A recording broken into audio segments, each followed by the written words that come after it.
دې او موږ د تخلیق بحث نو ګوره دومره مخلوقات چې الله تعالی پیدا کړل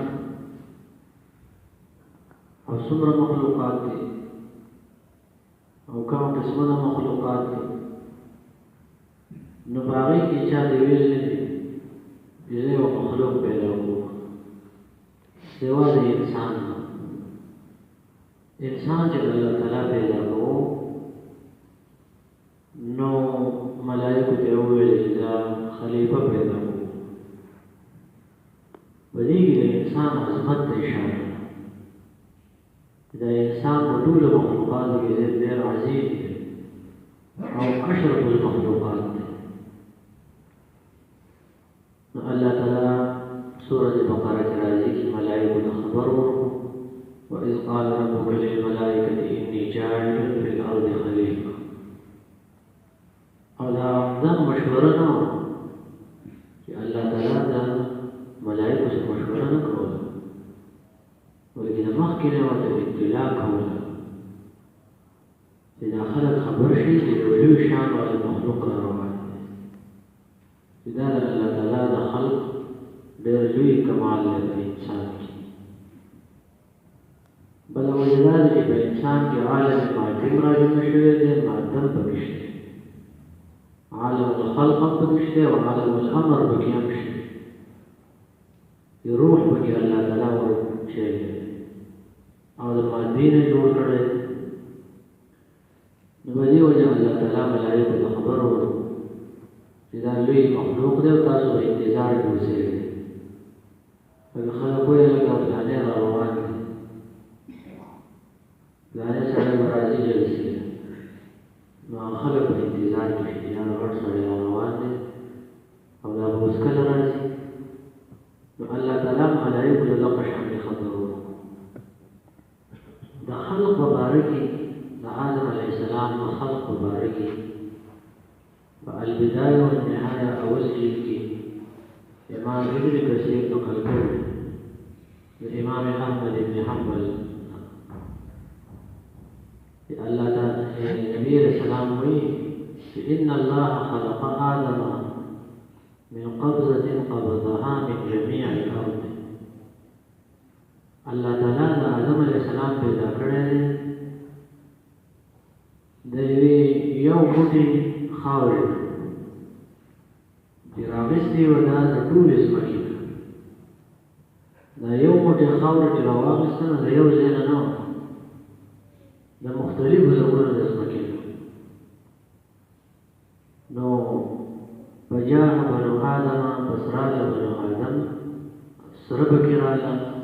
نبی علیہ السلام سپین پکې راغله تور پکې راغله پاک پکې راغله او پلید پکې راغله او سخت پکې راغله او نرم پکې راغله څرنګه چې دا خاوره وه ده په شان کې د انسانان هم راغله تور او سپین او ښه او بد او بل حدیث بیا نقل کړی دی د امام ترمذی نقل کړی دی او امام ابن کثیر بیا د سودی نه نقل کړی دی چې هغه عبدالله بن عباس هم روایت دی او عبدالله بن مسعود سره هم روایت دی د صحابو حدیث دی د صحابو چې الله تعالی جبرئیل علیه السلام ولیکو چې ته لاړ شه د ځمکې نه خاوره راوړه نو جبرئیل علیه السلام چې راغی او ځمکې ته یې وویلې زه ستا نه خاوره وړمه نو ځمکې وویلې چې زه په الله سره پناه غواړم ستا نه او په ما کې کمی مه راوړه ما عیب جنه کومه وایي جبرئیل علیه السلام واپس لاړ او الله ته وویل چې ځمکې ستا باندې پناه وغوښته نو ما ورته پناه ورکړه په تاسو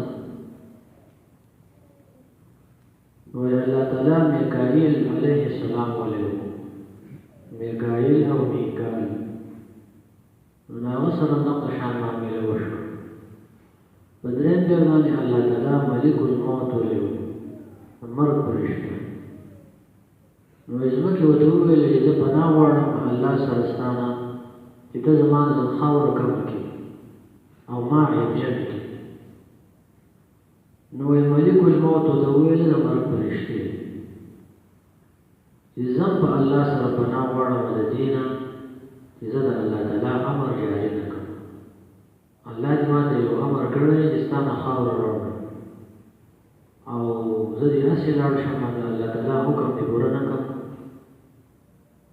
نو ملک الموت خلک یې ورته عزراییل وایي نو هغه ملایک د ځمکې د مختلفو حصو نه خاوره راواغېسته مختلفې حصو نه خاوره راواغېسته سپینه خاوره توره سره هر قسمه او هغه اسمانونو ته ویوړه او امام ابن کثیر وایي چې الله تعالی دې په خپل لاسو باندې خپل شان مطابق په خپل لاسو باندې آدم علیه السلام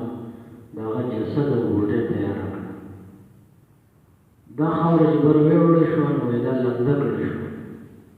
په بل ترابو دا خاوره لنده کړه شوه او تر دې پورې چې په دې باندې 40 کاله تېر شو دا داسې حد ته ورسېده دا خاوره چې په دې کې دا سلیخ پیدا شو چې دا سلیخ کوي او راځي شي او تارونه شانتې پیدا کېږي دې حد ته ورسېده او الله تعالی چې د آدم علیه السلام جسد جوړ صحیح بخاری کې راځي چې نبی علیه السلام وایي د آدم علیه السلام اوږدوالی دا 15 ګزه و 15 ګزه او ګز چې دی نو یو شرعي ګز دومره دی د دې څنګل پورې چې دی نو یو ګز دی نو د آدم علیه السلام 15 ګزه اوږدوالی او بیا نبی علیه السلام وایي چې وروسته کوم انسانان راغلل نو هغه کمېده تر دې پورې چې دې حد ته رارسېدلي انسانان نو کوم خلک چې دا وایي چې عادیان او ډېر زیات غټ وو نو د آدم علیه السلام نه څوک غټ نه دی راغلی د آدم علیه السلام 15 ګزه و شرعي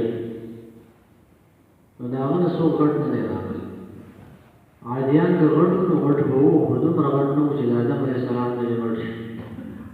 او خلکو به بیا د دروغو قصې جوړې کړلې چې د اسمان نه به ټیټ ګرځېدو دا هسې خبرې خو دا په قرآن کې دومره راغلي چې الله تعالی عادیانو له په جسم کې غټوالی ورکړ او پراخي یې ورله ورکړو د جسم تکړه خلک وو او کله چې بې عذاب راغی نو الله تعالی وایي داسې پراته وو که اعجاز نخل خاویه په شان د سړو د کجورو یا کجوره راولېږي نو یو عادي هغه دغه شانتې کوو نو الله تعالی د آدم علیه السلام جسد تیار کړو او بیا الله تعالی ملایکو ته وویل چې فاذا نفخت فیه من روحي فقعوا له ساجدین کله چې زه به دې کې روح ور واچوم نو فقعوا له ساجدین تاسو به پرېوځئ دې ته سجده کوونکي ودې ځکه دا پته لګي چې آدم علیه السلام د دې ملایکو د سجده د علم د وجې نه ده کړې خلک وایي دا یو د علم د وجې نه وکړه د علم فضیلت شته خو په قرآن د دې آیات نه پته لګي چې الله تعالی پیدا کړی نه وو نو ملایکو ته ویلي چې فاذا نفخت فیه من روحي کله چې زه وګورم په دې کې د روح خپل هغه روح چې ما پیدا کړی نو فقعوا له ساجدین تاسو د آدم علیه السلام د سجده کوونکي وګرځئ نو د علم فضیلت دی او لوی فضیلت دی خو دا خبره کول چې دا یو د علم د وجې نه وکړه دا مخکې نه الله تعالی دې ملایکو ته ویلي او حکمت به پکې دا وي چې د سجدې نه مراد دا دی په اصل کې چې زه آدم علیه السلام پیدا کوم تاسو د هغې تابعدار شئ او تاسو د هغې خدمت کوونکي شئ او یا اکثر علما وایي چې سجدې نه مراد دا دی چې همدغه شان سجدې وکړه کومه چې په ځمکه باندې مونږ کومه سجده کوو خو د بعضې علماو قول دا دی چې د سجدې نه مراد دا دی چې تاسو د آدم علیه السلام تابع شئ د آدم علیه السلام خدمت کوونکي شئ نو په هغې کې ملایکو سجده وکړه آدم علیه السلام ته او ابلیس د هغې نه انکار وکړ کان من الجن ففسق عن امر ربه داو د جناتنا او د الله تعالی حکم نه بغاوت د دین بعد موږ دا وایو آدم علیه السلام الله تعالی پیدا کوو نو که ستاسو خیال قرآن چې وی نو په قرآن کې ډېر څه نو الله دې ونه ویل چې انسان پیدا کوو بلکې په هغه ځای کې وویل چې زه خلیفه پیدا کوم وإذ قال ربك للملائكة إني جاعل في الأرض خليفة د انسان لپاره درې ډولونه دي یو انسان دی یو خلیفه دی او یو بشر دی خو چې کله انسان پیدا کوو نو د خلیفه په نوم باندې پیدا کوو د خلیفه په نوم باندې نو دا نوم چې دی نو په دې کې غټ حکمت دی په دې نوم کې حکمت دا دی چې خلیفه هغه چا ته وایي چې هغه د بل په ځای باندې نائب وي نو انسان د الله تعالی نائب دی نو نائب چا ته وایي هغه ته وایي چې بل ورته سا واده کړی نو هغه ته کوي هغه خپل اختیار نه چلوي چې خپل اختیار چلوي نو بیا هغه نائب نه شو نو الله تعالی دې له نائب جوړ کړی دی په ځمکه کې او نائب یې په څه کې دی په تنفیذ د احکام شرعیو کې دی د الله تعالی نائب په تکویني کارونو کې نشته چې چا له به زامن ورکوي د چا به په ریاض پوره کوي د چا سره به غیبي امداد کوي په دې کې د الله تعالی نائب ګڼل ورته شرک او کفر یو سړی داسې ووایي چې دا پلانې د الله نائب دی په غیبي قوت کې دا پلانې د الله تعالی نائب دی په تکویني کارونو کې دا نور راخېږي کړو ولې دې ته حواله کړي دا یې دې ته حواله کړي دا نه په دې کې د الله تعالی څوک نائب نشته او انسان چې د الله تعالی نائب دی نو دا په دې کې دی چې په خپل ځان باندې او په خپل ماتحت باندې احکام د الله تعالی دی که نور هیڅوک هم نه نو خپل ځان خوشته كلكم راع وكلكم مسؤول عن رعيته دا هر یو په تاسو کې ذمہوار دی شپنکې دی او ذمہوار دی او دا هغه د ذمہوارۍ تپوس کی نو په دې خلیفه لفظ کې دغه معنا پرته د دې معنی ډېر غټ مفهوم او ډېر غټ فلسفه پکې پرته خو خلکو لا یې ورکړ او ډېر لږ باندې د اردو ډکشنري واخلې د اردو ډکشنري اوس یې وګوره چې خلیفه دې څه لیکلی دی په اردو کې خلیفه وایي جوړي ته وایي حلال خور او خلیفه جوړي او بنګي دې خلکو ته ویل کېږي دا د اسلام چې راغله د خلیفه د اصطلاح او د مسلمانانو نه یې ورکړ چې په خلیفه کې یو دغه معنی پرته ده نو دا پرې دوا چې خلکو نه دا یې شي انسان د الله تعالی خلیفه دی او دته د چا سره ولا کړی او د ځمکې ته راغلی دی د دې سبب دی ورولو لپاره زما استاد نه پټه کېږي دا ډېر ټکی ورې د دې ډېر په یو خلکو پرې نو هغه د اسلام په خلکو اړه جامع کې مخالفت کوي او د دې الفاظو کې هم خلکو ډېر زیات مخالفت کړی دی د اسلام او دا ځینې ټکي یې بدنام کړي لکه په اردو کې وایي آنتړ قل هو الله پڑھتی آنتړ قل هو الله پڑھتی اردو کې یو محاوره ده چې سړی وږی شوی او خلک وایي لکه کلمې مې څوک وایي مږي پکې اخوا دېخوا کېږي که نه نو د اسلام د دې لفظ به دا څومره د کفر خبره ده آنتړ قل هو الله پڑھتی دا خو د الله تعالی د دین پسې ملړ دی او خلیفه وایي جوړې ته ویلی کېږي او کوم خلک چې دا د جوړېتوب کار کوي هغې ته حلال خور هم ویلی کېږي نو دا ځینې احدي یو لفظ دی احدي چې د اکبر باچا څخه کوم خلک به هغه چې ورته لټان وایي د اکبر باچا لټ دی نو تاسو به د هغې د اردو کې احدي وایي او احدي لفظ چې دی نو دا خو د قل هو الله احد نه اخیستی شوی دا لفظ بدنامولو لپاره د احدي دې ته ویل کېږي په دې اردو کې خلک وایي هلکه ظلم ته وایي بربریت وایي حالانکې بربریت ظلم ته نه وایي بربر چې دی دا عربو قبیله ده د مسلمانانو د بدنامولو لپاره وایي بربر چې دی دا بربریت دی دا د ظلم نوم دی دا مسلمانان ظالمان یا تاسو په انګریزۍ کې وګورئ وایي باربر شاه دی باربر شاه دا د قبیلې نوم بدنامولو لپاره خلکو دا طریقې کړی دي خو د دې وجې نه دا ځینې الفاظ موږ غټ خلک یو نو هغه وایي لکه ظلم او بربریت دی بربریت چا وایي چې ظلم ته وایي دا خو ته دغه ښکار شوی چې ته وګوره چې په دې